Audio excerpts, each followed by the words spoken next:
au mois d'août 2013, on avait organisé les États généraux de la justice. C'était un grand événement. Tout le monde avait réclamé la tenue de ces États généraux. Et là, ces assises ont été tenues à Gitega pendant toute une semaine, du lundi à vendredi. Et ça a sorti des recommandations pertinentes qui semblaient vouloir réformer la justice en profondeur, en vue de la rendre beaucoup plus indépendante. Il y avait des thèmes très importants comme l'indépendance de la magistrature et la responsabilité du juge, le fonctionnement du système judiciaire, la chaîne pénale, l'administration pénitentiaire, la justice sociale et commerciale et d'autres.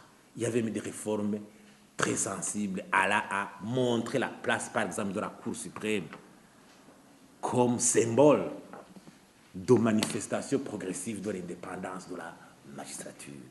Mais c'est regrettable que ces recommandations restent toujours lettres mortes.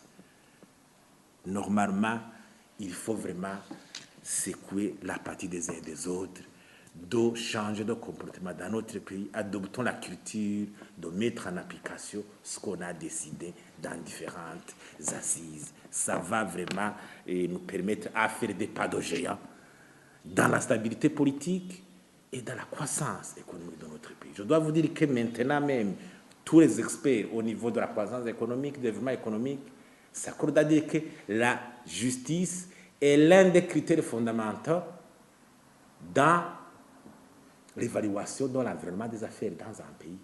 Parce qu'il faut une justice qui protège les investisseurs potentiels.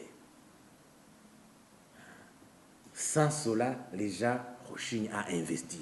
Or, le Burundi est l'un des pays qui ont vraiment tant besoin des investisseurs étrangers pour venir combler ce déficit d'épargne intérieure devant générer l'investissement et le développement et partant la croissance économique.